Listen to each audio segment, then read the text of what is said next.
107, mga talata ay 22 hanggang 29. Silang mga bumababa sa dagat, sakay ng mga barko na nagninegosyo sa malalaking katubigan. Ang mga ito ay nakakakita ng mga gawa ng Panginoon at ng kanyang mga kababalaghan sa kalaliman, sapagkat siya ay naguutos at nagpapabangon ng mabagsik na hangin na nagtataas ng mga alon nito. Sila ay pumapaitaas sa langit, sila ay bumaba muli sa kailaliman, ang kanilang kaluluwa ay natutunaw dahil sa kaguluhan. Sila ay pasuray-suray at nagtatapunan na parang lasing at nasa dulo na ng kanilang karunungan. Pagkatapos ay tumawag sila sa Panginoon sa kanilang kaguluhan at inilabas niya sila mula sa kanilang mga kapighatian. Ginagawa niyang payapa ang bagyo, kaya ang mga alon nito ay tumatahimik. Pagkatapos ay natutuwa sila dahil sila ay tahimik. Kaya dinadala niya sila sa kanilang inaasam na daungan. Nawa ay dagdag ng Diyos ang kanyang pagpapala sa pagkabasa sa kanyang salita. Ito pong ating pinagkuhanan, ang aklat ng mga awit. Yan po ay koleksyon ng mga kanta at panalangin na nagpapahayag ng lahat ng emosyon ng tao. Sinasabi ko pong mga kanta at panalangin, well, in fact, hindi po yan mapaghihiwalay. Yan ay panalangin na kinakanta. Emosyon ng tao kaugnay ng soberanya ng Diyos, yung kanyang pagkamakapangyarihan, pagka may kontrol sa lahat, ang kanyang pinakamataas na otoridad na walang makakalaban at makakapigil. So ito ang nagsisilbing aklat ng mga awit ng Israel na nagbubulay-bulay sa batas ng Diyos, sa kanyang paglikha at sa kanyang katapatan, sa kanyang covenant people, kahit sa gitna ng kanilang pagre-rebelde. Ngayon, ang tema po niya, nakasulat dyan, we worship God for who He is and what He has done.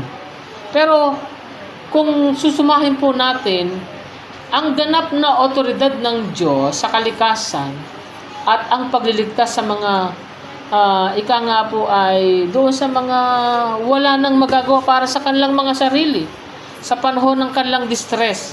Yan po ang hina-highlight din dyan.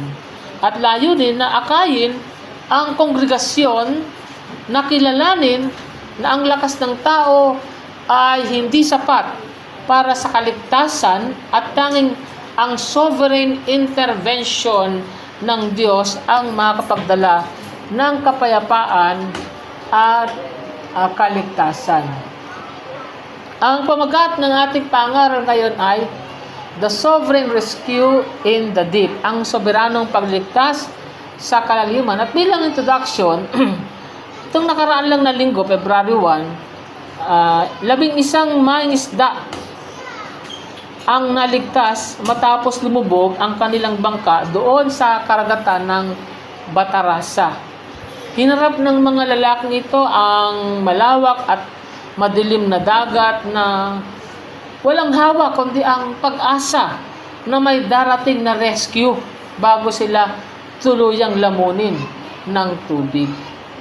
Ang lokal na pangyaring ito ay isang malinaw na larawan ng espiritual na kalagayan na inilalarawan sa ating text ngayon, kung saan ang karunungan ng tao ay nabibigo at tanging isang makalangit, isang banal na utos ang makapagpapahinto doon sa bagyo. Ngayon, tingnan ulit natin ang text na ito sa bibigyan natin ng diin at makikita natin dyan na nakasulat sa English na kung saan ang Diyos ang naguutos at nagpapabangon doon sa mabagsik na hangin. So hindi ito sabihin natin parang natural lang yan, nature yan. Pero nakikita natin, nalaman natin na nandoon ang aktibong pagkilos ng Diyos. Ang krisis ay hindi aksidente ng kalikasan, kundi isang demonstrasyon ng kapangyarihan ng Diyos sa kanyang nilikha. Ang praise na sa dulo ng kanilang karunungan, yung sinabi ito sa verse 28, ang sabi sa verse 28 ay, then they cried, number 27, they reeled and staggered like drunkards, they were at their wits' end. Yan. Isa itong ekspresyon na hindi naman natin nagagamit, pero sa mga English-speaking people, ito ay expression po nila iyan, na nasa dulo ng kanilang kalurungan ay naglalarawan ng kabuang kawalan ng kakayahan ng tao na pumupersa sa mga mandaragat na tumingin sa labas ng kanilang sarili para sa isang tagapagligtas. Ngayon, ano yung pinaparating dito sa atin? Ang bahaging ito ay nagtuturo ng doktrina ng providence ng Diyos at ang total dependence ng tao. Ipinapakita nito na ang Diyos ay hindi isang malayong tagamasid, kundi ang aktibong pinuno ng hangin at mga alon na gumagamit ng mga pagsubok upang dalhin ang kanyang mga tao, ang kanyang tinuturing na bayan sa kalagayan ng mapagpakumbabang panalangin. Ngayon, ang Panginoong Hesukristo ang pinakakatuparan ng awit na ito. Siya yung tinutukoy na Diyos doon. Gaya ng makikita nung pinatahimik na yung bagyo, no, sa dagat ng Galilee. Siya ang Diyos tao na may otoridad sa kalaliman at nagbibigay ng ultimate rescue. Hindi lang mula sa pisikal na pagkalunod, kundi mula sa espiritual na kalaliman ng kasalanan at hatol sa pamagitan ng kanyang tinapos na gawa. Meron lang tayong ilang lilinawin dito. Iniisip kasi ng mga iba na yun daw na kapatawaran, yan daw ay inaani o kinikita sa pamagitan ng pagsisikap ng tao o kaya yung kanyang matintiman o sincere na regret lamang. Hindi po ito ganoon. Ang Biblia ay nagtuturo na ang kapatawaran ay isang legal na deklarasyon na nakabase doon sa tinatawag na ito yung ating word for the day, atonement ng ating Panginoong Hesukristo. Hindi doon sa quality ng ating emosyon. Meron din ilan nagsasabi na ang Diyos naman nagpapatawad siya dahil lang siya naman ay talagang mahabagin. Kaya hindi na nangangailangan na anumang hain o sakripisyo o mga paghahandog sa Kanya. Mali po yun. Sapagkat, dahil ang Diyos ay matuwid, God is just. Ang Diyos ay makatarungan. Kaya bilang ang Diyos ay makatarungan, ay dapat parusahan ang kasalanan. Kaya naman, yung tinatawag nating atonement or pagbabayad sala ay kinakailangan para masiyahan ang kanyang hustisya habang nagpapakita siya ng awa. Meron din namang paniniwala na yun daw kamatayan ng ating Panginoong Hesus halimbawa lamang ng pag-ibig sa halip na isang pamalit na bayad. Sinasabi po sa atin ng kasulatan na si Kristo ay namatay bilang kahalili na dinala yung aktual na puot ng Diyos na nakalaan para sana sa kanyang mga tao o sa kanyang bayan. Kaya pinapaalalahanan tayo na huwag magtiwala sa ating kakayahang magligtas sa alon. So, metaphorical po yan. Hindi naman literal na alon, pero pwede rin. Tanging ang salita lamang ng Diyos ang makapagpapanatili sa ating kaluluwa na maging matapang. Ito po yung ating mensahe para sa hapong ito. When human strength is lost in the raging sea, God's sovereign grace sets the captive free. Kapag daw yung lakas ng tao ay nawala na dahil doon sa nagngangalit na dagat, ang soberanong biyaya ng Diyos, yan po ang nagpapalaya sa mga nabibihag nito. Binibigyan din lamang po ng mensahe na tunay lang nating naranasan ang nagliligtas na kapangyarihan ng Diyos kapag na-realize natin wala tayong sariling lakas.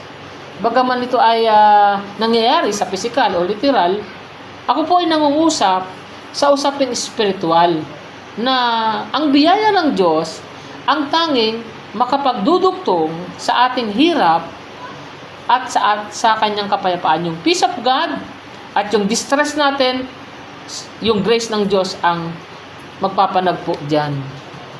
Meron pong tanong dito, ano daw ang nangyayari kapag narating na natin yung dulo ng ating sariling lakas? At paano tayo tumutugon o paano tumutugon ang Diyos sa ating kawalan ng kakayahan? Meron pong dalawang sagot sa atin. Ang unang sagot ay inaamin natin ang ating kabuang kawalan ng kakayahan na iligtas ang ating sarili.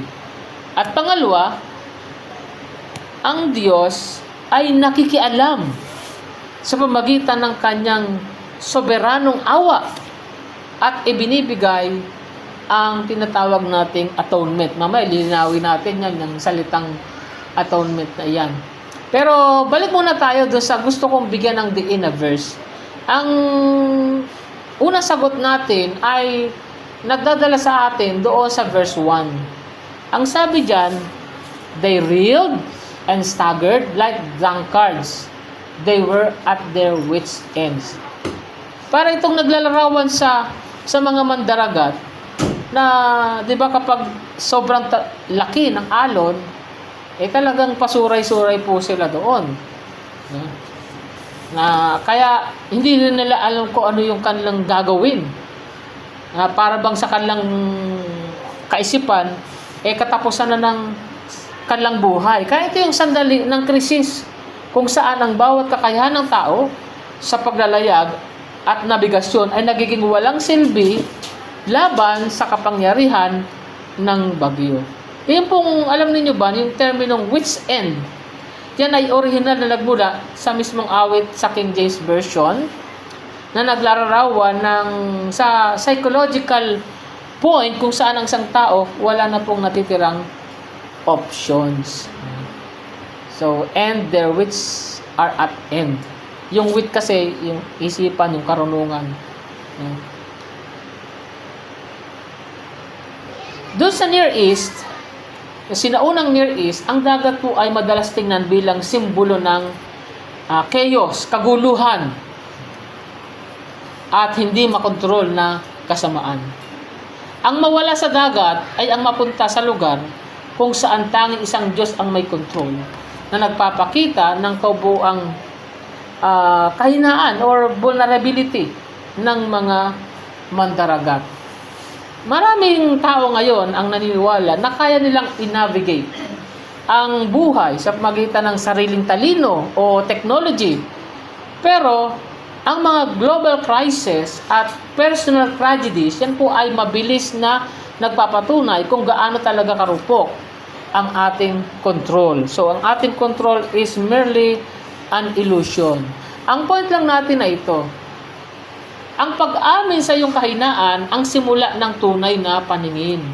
Ang pagsandal sa tagapagligtas ang nagtatapos sa kadiliman. Ang point na ito ay nagpapaalala sa atin na ang pagpapakumbaba ay hindi lang isang virtue, kundi isang pangailangan para sa kaligtasan. Dapat nating ihinto ang pagtatangkang iligtas ang ating sarili para naman mailigtas niya tayo. Kaya sabi nga doon sa Isaias dito sa 64:6 na kung saan sabi diyan, ngunit tayong lahat ay naging gaya ng isang maruming bagay at ang lahat nating katwiran ay gaya ng maruming basahan. at tayong lahat ay nalalantang gaya ng dahon at ang ating mga kasamaan na parang hangin ay tinangay tayo. So, ang verse na yan, ang mismong nagkukumpirma na kahit ang ating pinakamahusay na pagsisikap na maging mabuti ay hindi sapat para matiis ang hangin ng ating kasalanan. Hindi yan sapat para sa hatol ng Diyos ay hindi natin matanggap. So, imagine mo na lang, no? Parang ganito kasi ang kaisipan ng maraming tao eh. Yung isang lalaki na nahulog mula sa isang mataas na bangin, eh ang ginawa niya, sinusubukan niyang iligtas ang kanyang sarili sa pagitan ng paghawak sa sariling buhok at paghila nito pataas. Eh, napaka-imposible po yung logic na yan. Dahil, ang lakas ay dapat manggaling doon sa labas ng source. Hindi kayang buhatin ng isang tao ang kanyang sarili mula sa sarili niyang gravity. Di po ba? Yan inalarawan yung maling kaisipan ng tao pagtungkol sa salvation o pagliligtas sa kanyang sarili. Kagaya lang ito ni Pedro na nung siya sa Matthew 14:30, mababasa mo yan, naglalakad siya sa ibabaw ng tubig, pero nung makita niya yung malalakas na hangin, siya po ay natakot. At nangyari sa kanya, nagsisimula na siyang lumubog. Ay nung maramdaman niya lumulubog na siya, sumigaw na po siya, Panginoon, iligtas mo ako. Yun na yung sandali na yun. Ang positive na nangyari sa kanya, yung tumawag siya sa Panginoon. Sabi nga ni Benjamin Warfield, grace is not localized or a temporal thing. It is the form which the love of God takes when it comes into contact with human sin and misery. Ganyan po ang ating Panginoong Diyos sa ating mga kanyang mga tao. Na kung saan ipinapaliwanag dito na yung biyaya po ay yung partikular tugon ng Diyos sa ating kabuang pagkabigo at kawalan ng kakayahan. At yung pong biyaya na yan, yan ang nagsisilbing nag-iisang tulay. Kaya mayroong tanong sa atin. Ang sabi dito sa ating tanong, if your boat sank today, would you rely on your swimming skills or would you cry out for a lifeboat? Eh, yan po ay metaphor din yan. No? Iliteral natin. Ito yung talagang tanong eh. Ang tanong talaga ay ganito. When you face a crisis you cannot control, do you try to save yourself through your own effort? Or do you humble yourself and ask for God's help? Yan ang tinatanong sa atin. Yan ang hamong tanong sa atin. Kasi yung ibinigay sa atin na halimbawa, yung lumulubog na bangka, yan po ay nagre-represent yung nung ating wala na tayong magagawa, no?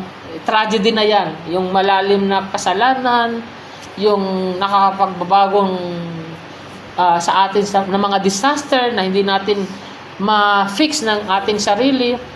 Yung swimming skills, yan po ay nagsisimbolo sa self-reliance na tayo, nagtitiwala tayo sa ating sarili, pag-asa sa pera, nagre-rely tayo sa talino o koneksyon para makalabas sa problema.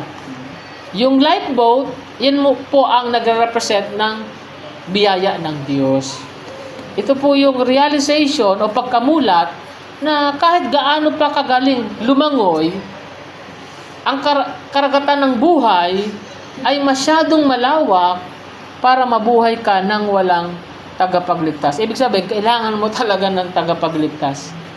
Pero meron pa rin mga tao na iba yung kaisipan eh. Sabi nila, mabuting tao naman ako. At palagay ko, magagawa ko yan. Makakarating din ako doon. Pero kahit po yung pinakamagaling na manlalangoy, bandang huli, nalulunod sila doon sa kalagitnaan ng dagat. Maari sa pagod o ano paman. Ang ibig lang sabihin sa atin, isipin natin na yung ating kabutihan, hindi po yan pwedeng mangyaring life best natin.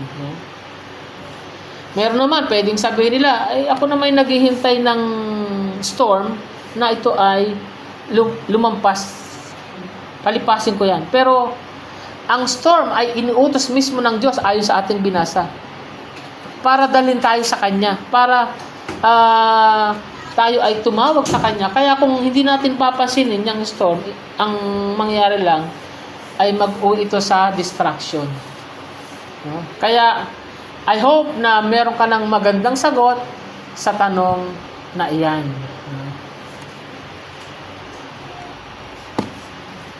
Parang kagaya nito, no? Kadalasan, may mga estudyante na bumabagsak sa final exam kahit na nag-aaral naman buong magdamag. Kaya na-realize na yung kanilang pagsikap, hindi yan sapat para maabot ang required na standard. Alam mo, may kukwento ako sa inyo. Noong 2012, no, bagamat nakalagay dyan ay naisulat siya sa isang magazine ng 2019. Merong isang babae, nasa picture na yan. Yan po ay si Julian Koepke na nakasurvive po siya sa plane crash doon sa Amazon. Tapos, ang ginugol niya, yung 11 araw niya, maraming araw, naglalakad siya palabas. Alam mo naman yung Amazon, talagang ito po'y kagubatan na sobrang lawak po ito. Pero na-realize niya nga mamatay na siya sa infection. Kaya nun lang siyang huminto sa paggalaw dahil sa infection. At naghintay siya, nasa may tabing dagat na siya, may bangka doon. Naghintay siya na mahanap siya ng mga rescuer. Kaya yan po ay naisadula yung pangyayari sa kanya, kamanghamangang pangyayari sa kanyang pagkakaligtas doon.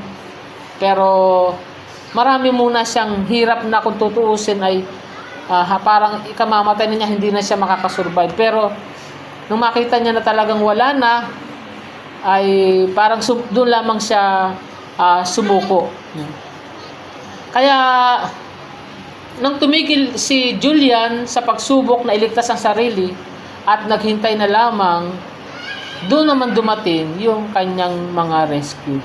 Kaya kapag pakiramdam ninyo ay pagod na at wala ng solusyon, huwag mawala ng pag-asa. Ang dulo ng ating kakayahan ay ang simula ng pagkilos ng Diyos. Kaya iniiwan ito sa atin na let's stop making excuses for our failures. Admit natin, aminin natin sa katotohanan ang unang hakbang para makatanggap tayo ng tulong. Na talagang tayo ay talunan. And aside from that, manalangin tayo ng may katapatan, gaya ng isang taong malunod, no? Nalulunod na tao. Sapagkat ang Diyos nakikinig sa mga taong kumikilala sa kanilang matinding pangailangan sa Kanya. Kaya ang apila ko, mga kapatid, ay i-give up mo na yung ilusyon ng control ngayon. At hayaang si Kristo ang maging tanging pag-asa mo. Give up the illusion of control today and let Christ be your only hope. Muli, balikan natin yung tanong. What happens when we reach the limit of our own strength?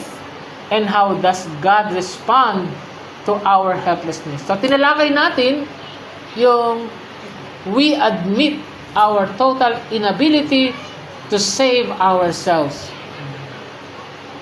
At yung pangalawa naman is God intervenes through His sovereign mercy and provided atonement.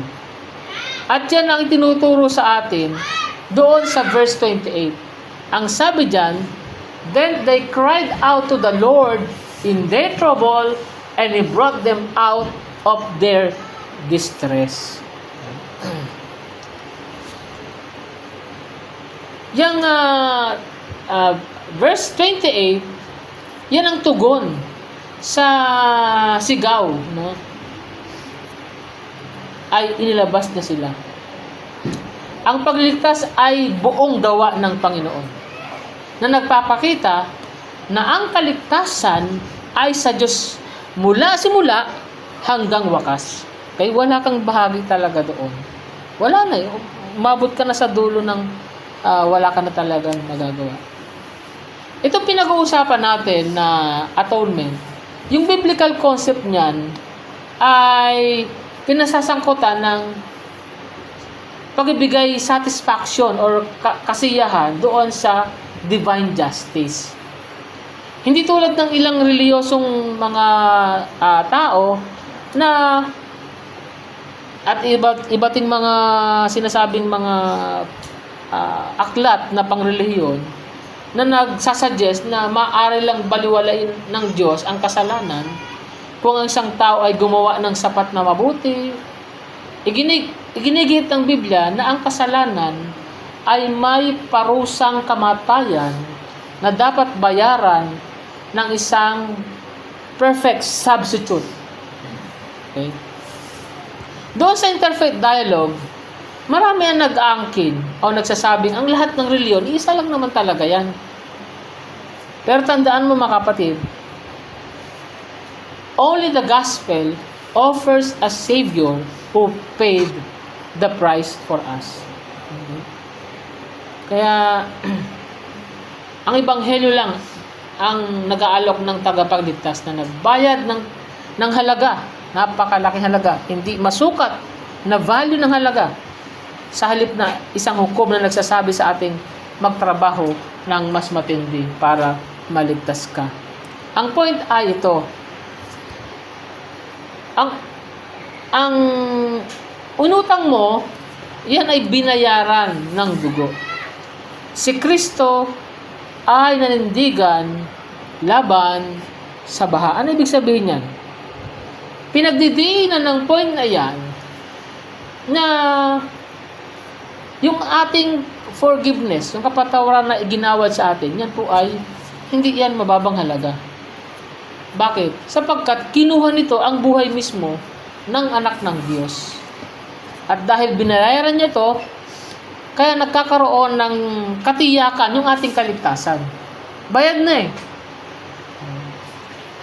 Alam niyo ba, as trivia, yung salitang atonement do sa English language, inimbento po yan ni William Tyndale noong 16th century para ilarawan ang kalagayan ng pagiging at one-ment sa Diyos sa pamagitan ni Kristo. At one-ment. Pagpunta doon sa pagiging isa sa Diyos. At one-ment. Sa Biblia, doon mo lang yan makikita sa Romans 5. Na sinasabi dyan na but God commended His love toward us in that while we were yet sinners, Christ died for us. Much more than being now justified by His blood, we shall be saved from wrath through Him.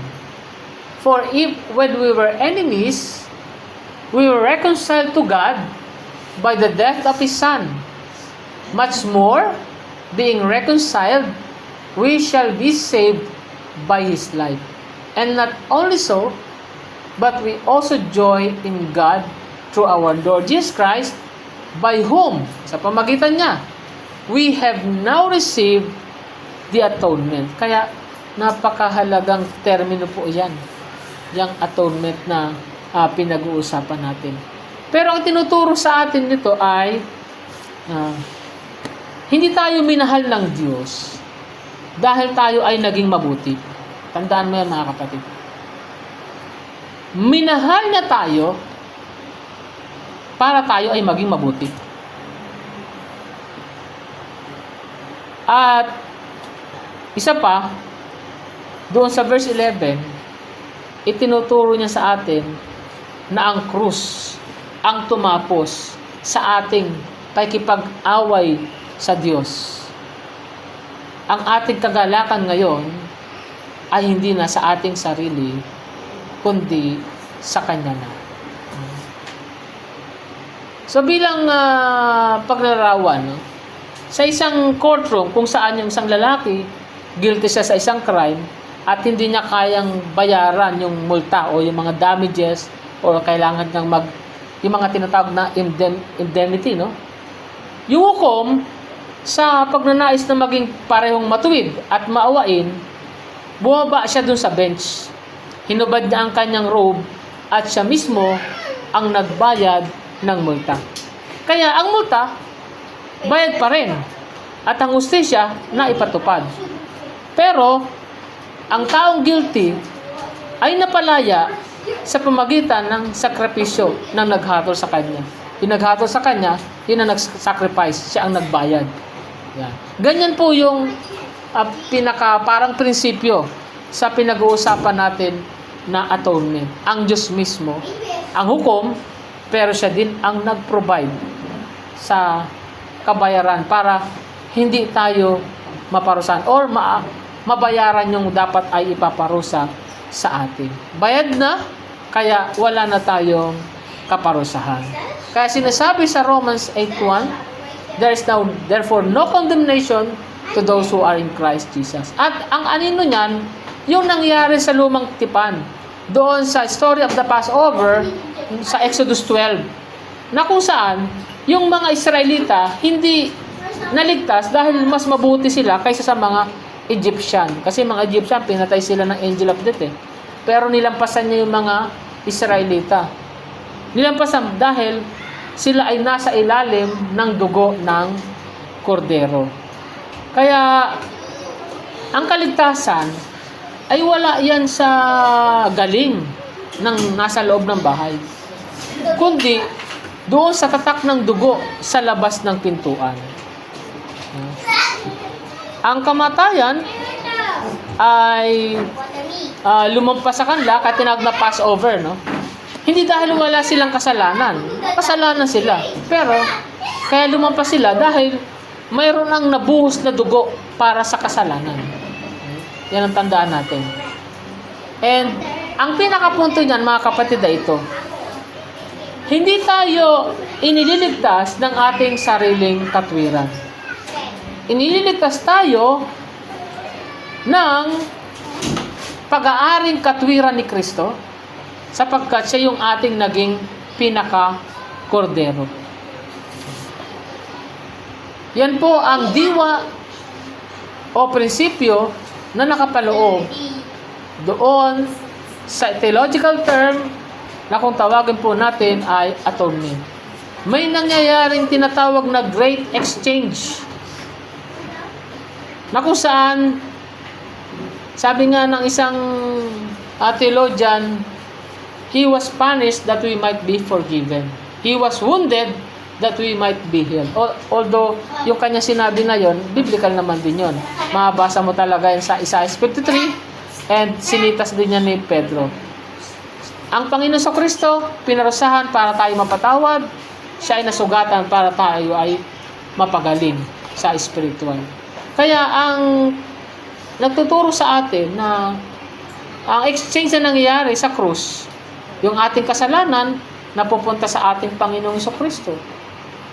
Yung kanyang righteousness na pupunta sa atin. Kaya itinuturing tayong righteous.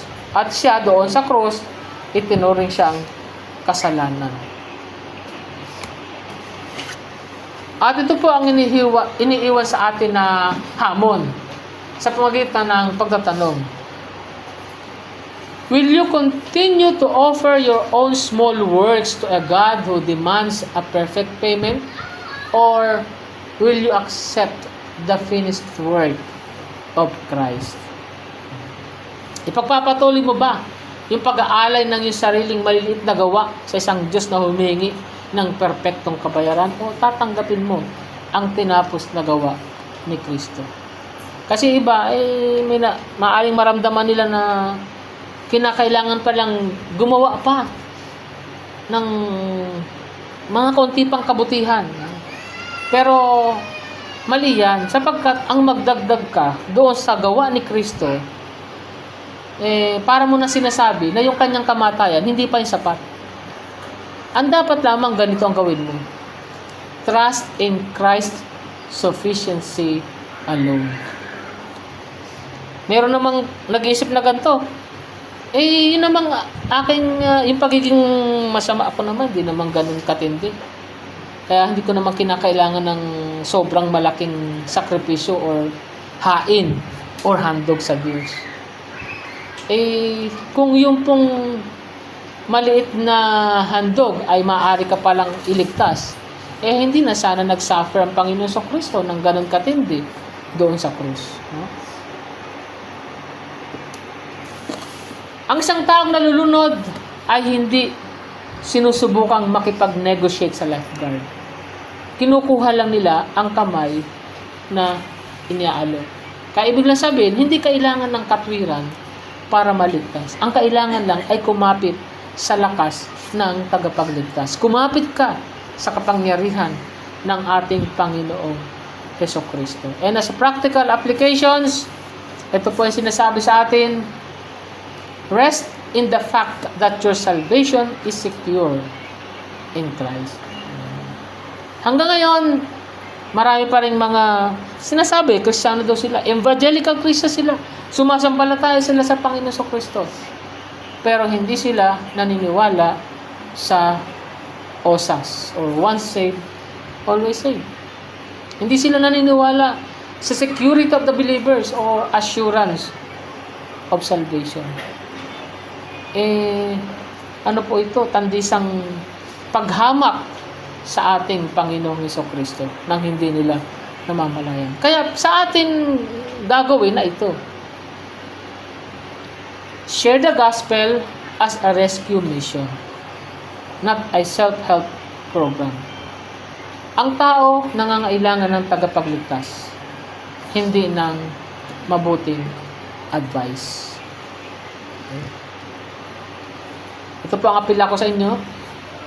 Trust in the blood that was shed for you and find your quiet haven in God today. Magtiwala ka sa dugo na ibinuhos para sa iyo at mahanap mo ang iyong tahimik na daungan sa Diyos ngayon. Tandaan mo to, itong mga verse na yan. Ang napakahalagang katuruan na to na tinanggap nyo ngayon, hanggang ngayon ito ay hindi nalalaman ng maraming mga Kristiyano, mga sumasampalataya sa Panginoon sa Kristo. Hindi nila nasapo ang lalim ng kaligtasang ginawa ng ating Panginoong Diyos. Pero sa atin, na mga nakatanggap ng katotohanan na ito, ganito yung ating masasabi. The waves may roar and the winds may blow. In Christ alone is the peace we know. So payapa ka na sapagkat alam mo na ang bisa ng ginawa ng ating Panginoong Jesucristo. Wala ka ng pag-aagam-agam sa buhay mo. Wala ka ng pangamba sa kaligtasan mo. Tandaan natin, ang mga alon ay maaaring umungal at ang hangin ay umihip. Kay Kristo lang ang kapayapaang ating nababatid. Ang tunay na kapayapaan ay hindi po kawalan ng bagyo, kundi ang presensya ng soberanong Diyos na nag-secure ng ating kaligtasan sa pamamagitan ng kanyang anak. Tayo po tumayo at panalangin. Panginoon namin Diyos, nagpapasalamat po kami na kayo po ang Panginoon ng kalaliman at tagapagligtas ng mga nalulunod sa espiritual na kalagayan. Salamat po sa pagligtas sa mga tao na nasa bingit ng panganib na pwede lang ikamatay, na nagpapaalala sa amin ng inyo pong habag. Hinihiling po namin na iangkla niyo po ang aming mga kaluluwa sa tinapos na gawa ng Panginoong Jesucristo. Naway itigil namin ang pagtitiwala sa aming sariling lakas at ganap na magpahinga sa inyong soberanong biyaya sa pangalan lamang po ng Panginoong Hesus.